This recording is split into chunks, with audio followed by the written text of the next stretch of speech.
Jadi udah masuk PPDS, mau masuk PPDS pun itu ada ujian lagi ya, maksudnya tuh Iya ada dong, ujian, betul. Ujian masuk. Iya. Oh, saya pikir tuh kalau udah ini langsung masuk, misalkan milih apa gitu Iya. langsung masuk. Enggak ya, ternyata Enggak. ujian lagi, Betul. berebut lagi berarti kan.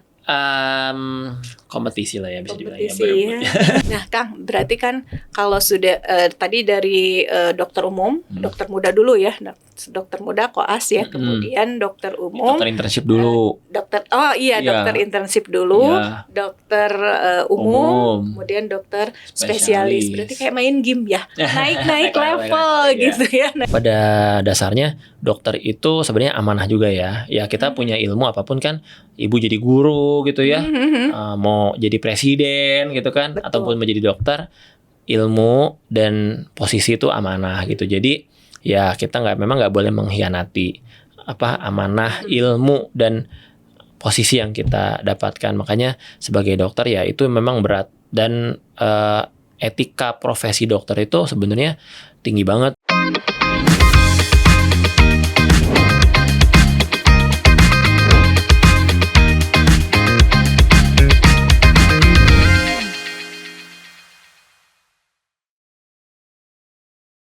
Kang, ini ya, memutuskan untuk mengambil spesialis mata. Nah, ini teh lagi. Munculnya itu sejak kapan nih, Kang? Iya. Jadi saya terus terang, saya suka cerita juga sama ya adik-adik atau kalau saya ketemu koas gitu ya. Saya tuh nggak pernah kepikiran jadi dokter mata sebelum-sebelumnya. Karena ya itu. satu, saya waktu S1 terus waktu koas, saya ngerasa kayaknya nggak cocok ya saya jadi dokter mata. Dokter mata tuh kesannya tuh kayak operasi microsurgery, ya pakai mikroskop, terus gerakannya halus, terus kita juga agak-agak banyak pemikirannya tuh kan kayak ya bagian-bagian besar, bagian besar tuh kayak penyakit dalam, anak, objin, bedah. Bedah tuh juga banyak rumpunnya kan, ada bedah ortopedi, bedah saraf, bedah jantung, betul. Jadi dulu saya kepikirannya ke sana. Terus seiring waktu S1 punya pikiran mau jadi dokter bedah. Pas koas saya kan memang tertarik sama anak-anak. Jadi saya sempat kepikiran juga jadi dokter anak gitu. Betul. Tapi masih ada pikiran juga jadi dokter bedah, dokter ortopedi kayak gitu. Nah, setelah lulus jadi dokter, saya punya pengalaman menghadapi pasien jantung gitu, dan ilmunya menarik.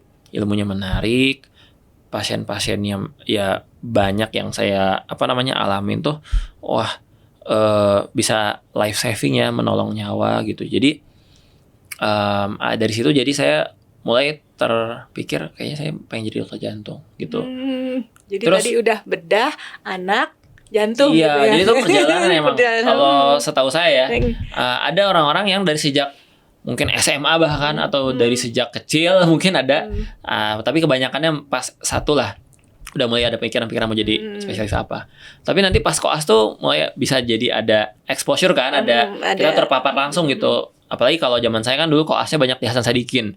Ya kan kita mengalami ya spesialis ini tuh ngeliatin gitu gimana sih pendidikan spesialisnya, gimana sih pasien-pasiennya, apa sih kerjanya di rumah sakit spesialis ini tuh kayak gitu. Jadi kita dengan terpapar kayak gitu memang ada gambaran, oh spesialis ini kayak gini ya. Jadi perjalanan kita milih spesialis itu waktu koas tuh cukup ya buat saya sendiri dan mungkin ada beberapa orang itu karena paparan-paparan waktu koas.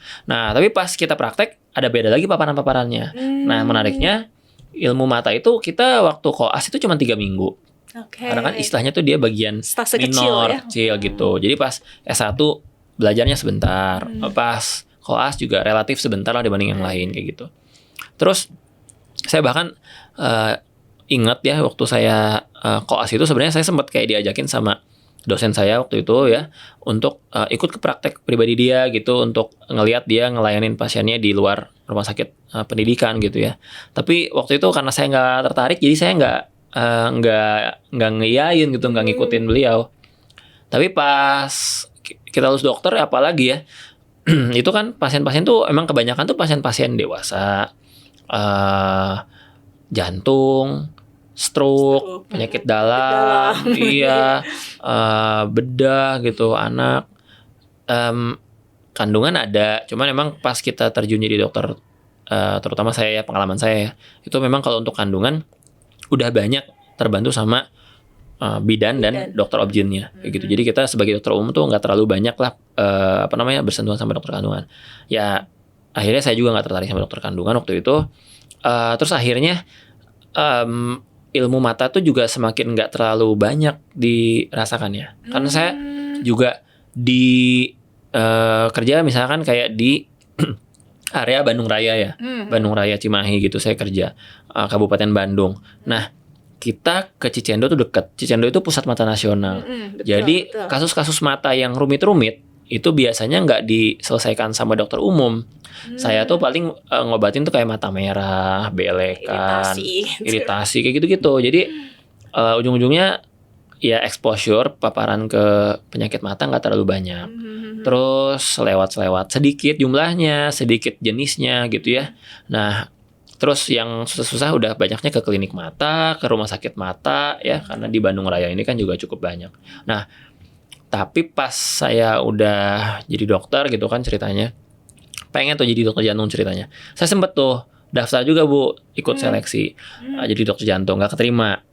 Nah, pas saya nggak keterima jadi dokter jantung itu tuh, saya tuh banyak ngobrol sebenarnya sama teman-teman dan senior yang udah jadi dokter mata atau udah menjadi residen mata ya, yang menjalani program pendidikan spesialisnya.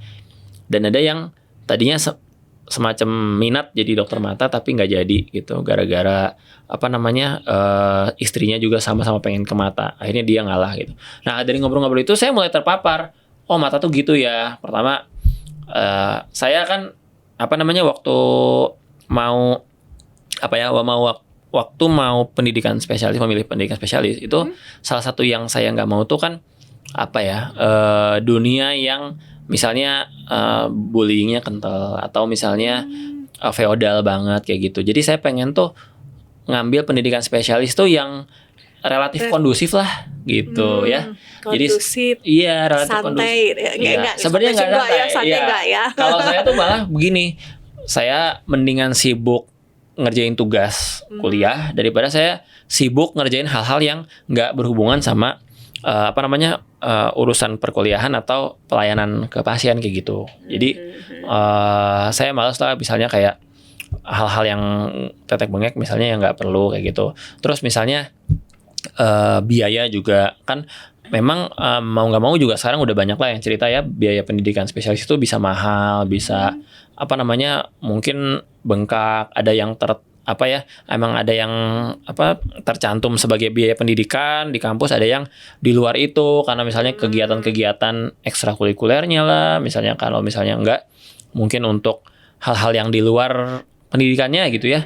Nah saya juga nggak mau gitu karena saya waktu itu udah nikah, udah punya anak, ya saya nggak mau ngebebanin orang tua, jadi saya cari pendidikan spesialis yang nggak berat di sisi biaya, nggak bikin stres banget untuk saya menghadapi senior-senior saya nantinya kayak gitu. Jadi saya sederhananya cari pendidikan yang satu memang iklimnya kondusif gitu.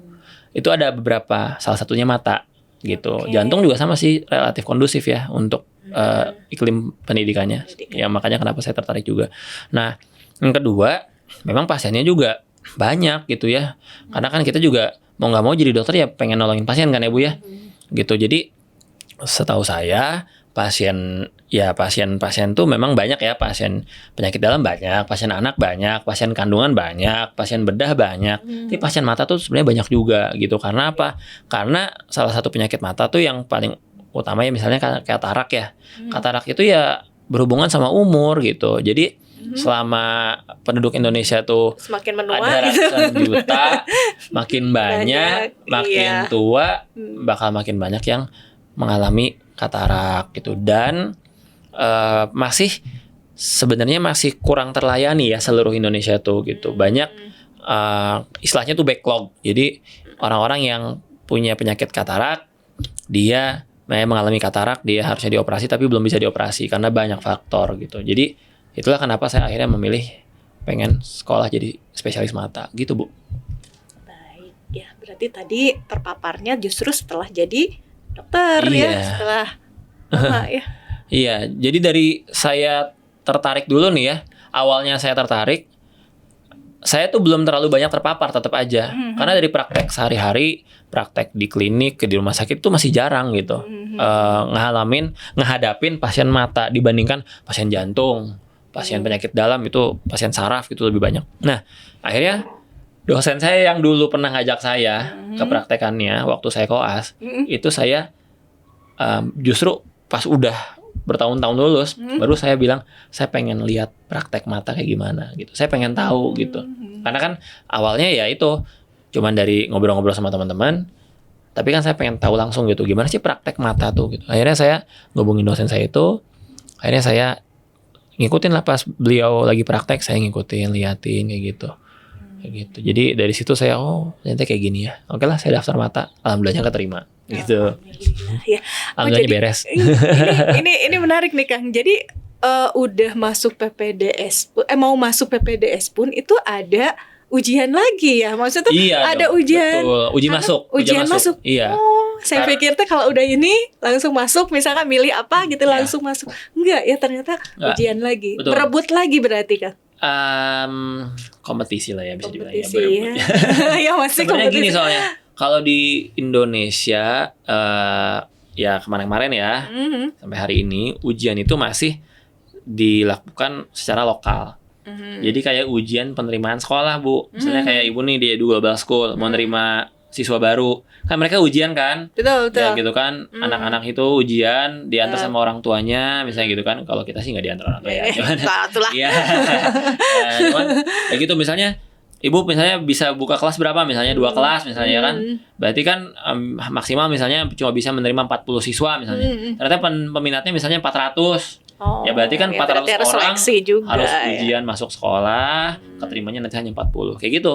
Sekarang juga sama di spesialis mata misalnya. Kuotanya misalnya cuma 8, peminatnya misalnya 40 gitu. Ya kita ujian, ada seleksinya kayak gitu. Seleksi akademiknya, wawancaranya, berkasnya, lain-lainnya kayak gitu. Nah, tapi nanti ke depannya bisa aja sih berubah ya. Jadi ujiannya mirip kayak SPMB.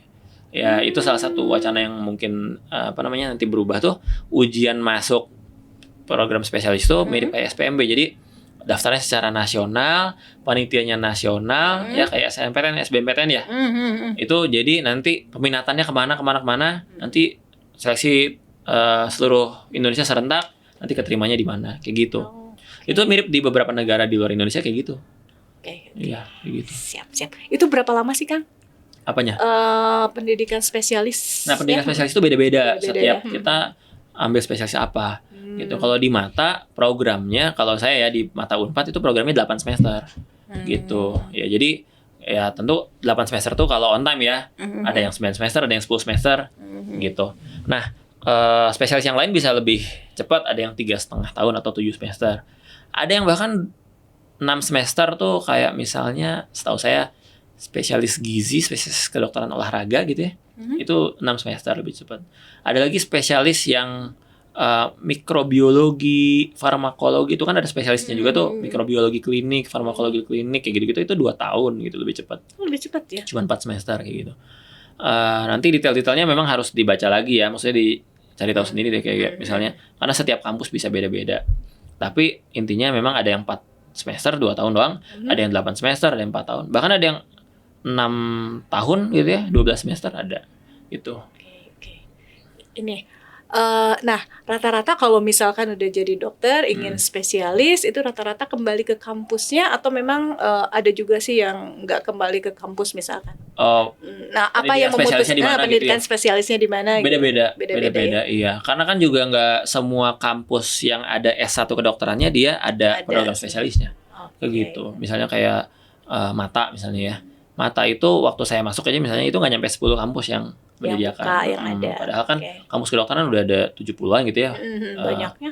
Ya, anggaplah 70 atau bahkan lebih ya. Saya kurang tahu sekarang nih. Karena kampus kedokteran juga nambah-nambah terus gitu ya. Jadi ya sebanyak itu perbedaannya. Kampus kedokteran misalnya ada 70 atau mungkin 100, saya nggak tahu sekarang berapa. Tapi pendidikan spesialis mata memang terakhir saya yang kemarin aja itu kurang lebih masih ya 10 atau kurang. gitu. Jadi otomatis yang dari kampus mana di luar Jawa ya dia misalnya mencoba untuk daftar jadi dokter mata di Unpad gitu. Oke. Akang sendiri memutuskan ke Unpad itu kenapa sih, Kang?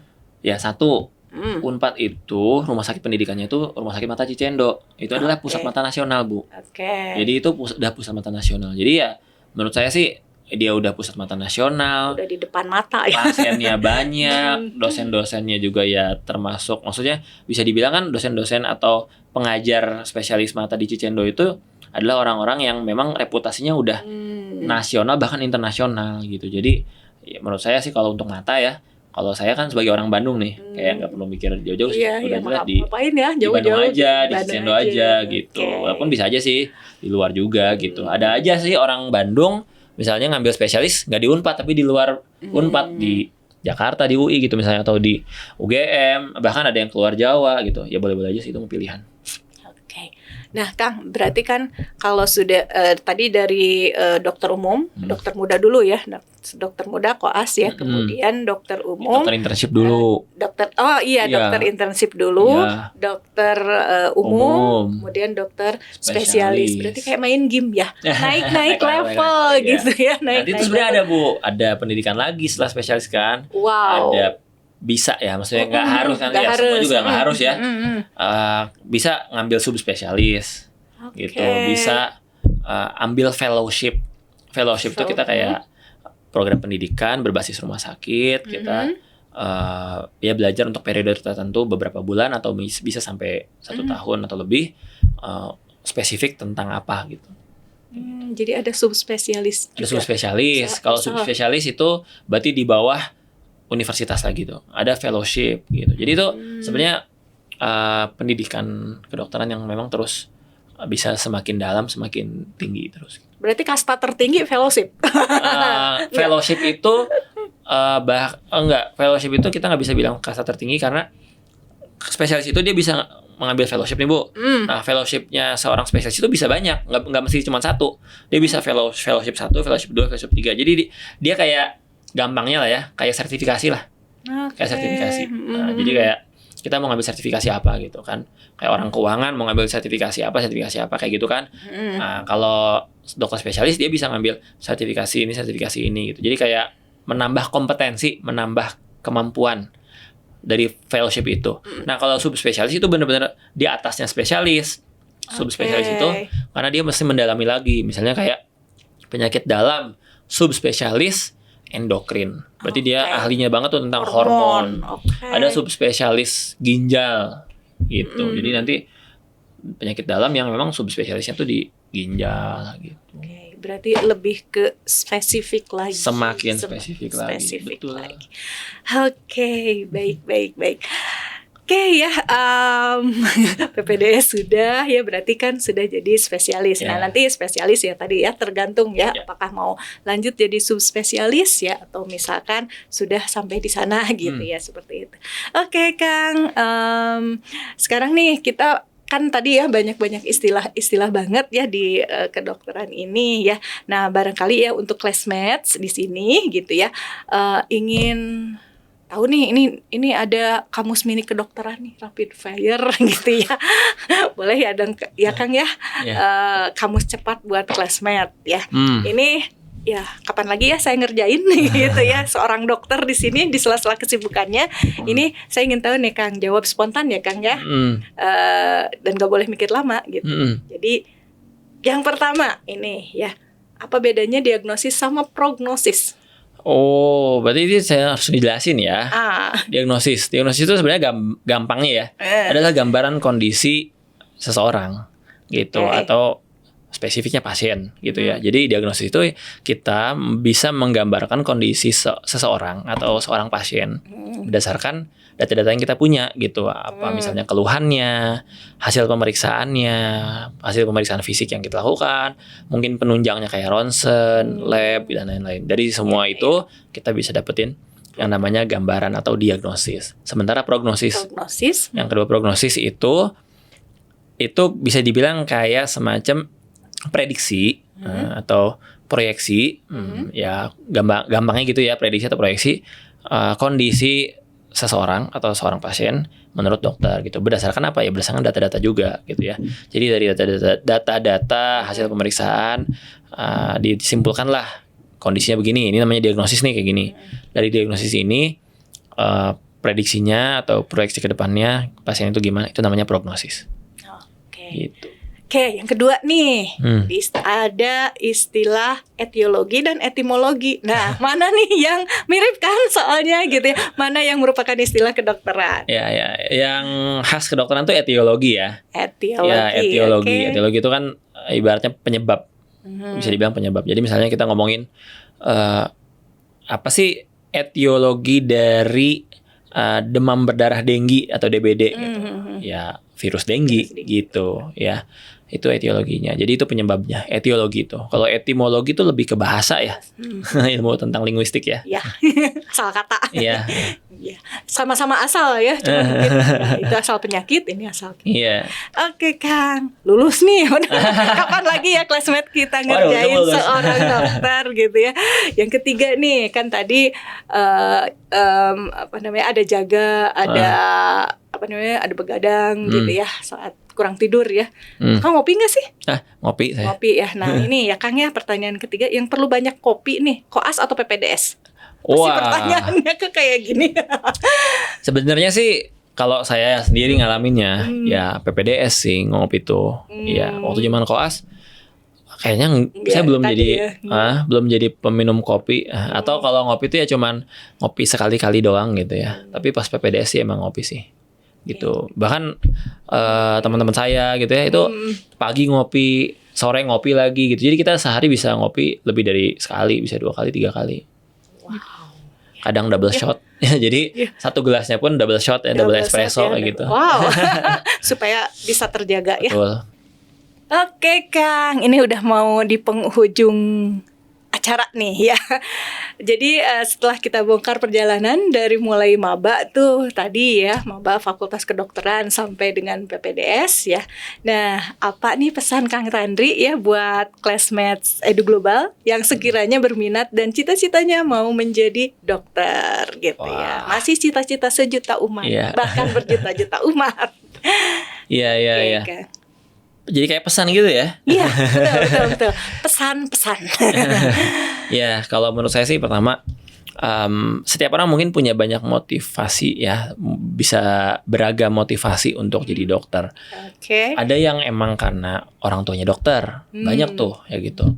Ada yang mungkin saudaranya ya, bukan orang tuanya, ada omnya, ada saudaranya dokter, atau dia pernah jadi pasien ya, jadi anak misalnya, terus pasien pas dia berobat ke dokter anaknya baik banget, berkesan banget kayak gitu-gitu. Jadi ada latar belakang setiap orang untuk mungkin dia jadi punya kesan pengen jadi dokter.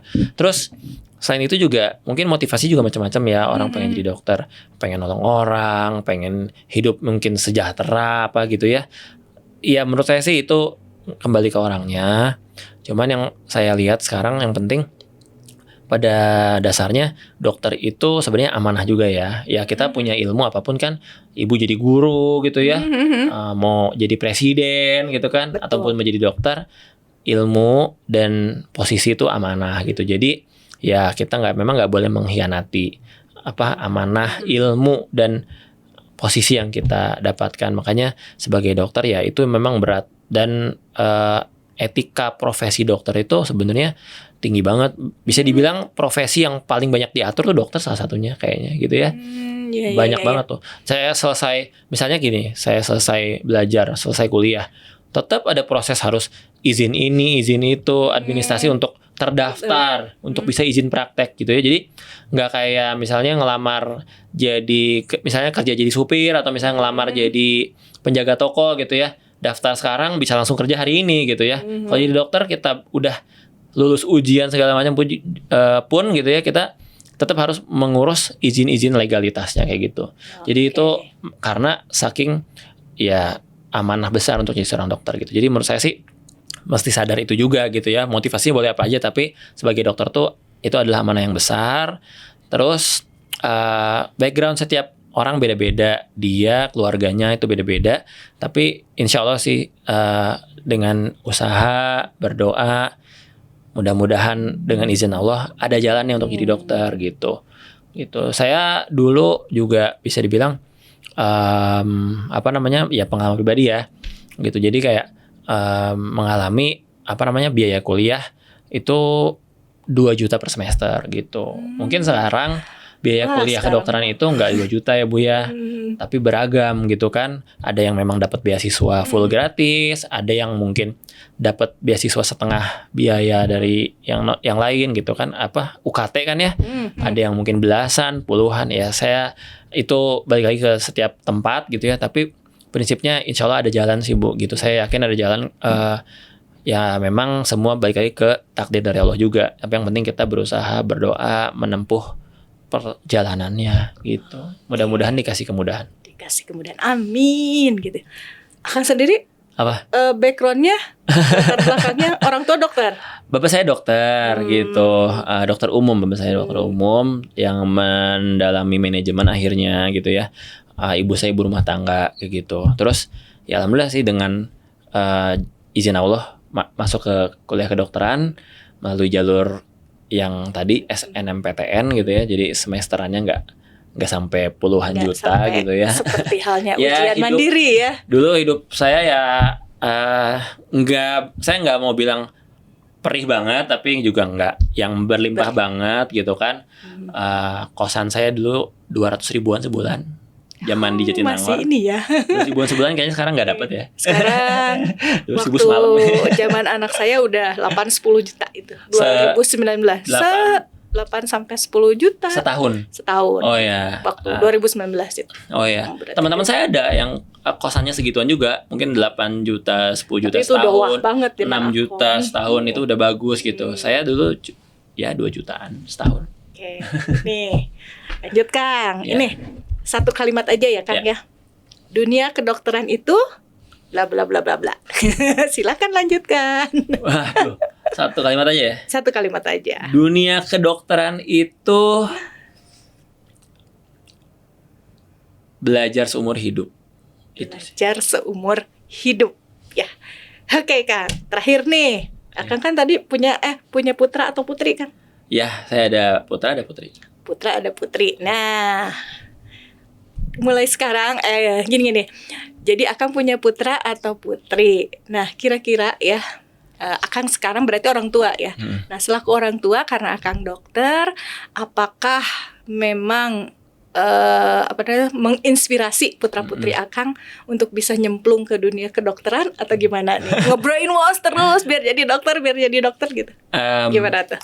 Saya pribadi sebenarnya nggak terlalu maksain anak saya untuk jadi dokter sih. Saya juga kayak ngeliat misalnya ada anak-anak, maksudnya anak saya nih, ada yang mungkin nanti nggak jadi dokter, nggak apa-apa juga sih sebenarnya. Kalau menurut saya ya, gitu. Tapi kalau mereka mau jadi dokter, ya saya dukung gitu dengan apa yang saya bisa lakukan gitu. Jadi secara nggak langsung anak-anak saya pun sekarang dengan saya jadi dokter, kakak saya dokter gitu ya, bapak saya dokter. Jadi ada yang memang pasti terpapar. Oh, keluarganya dokter nih. Tapi kan sebenarnya keluarga saya juga nggak semuanya dokter ya.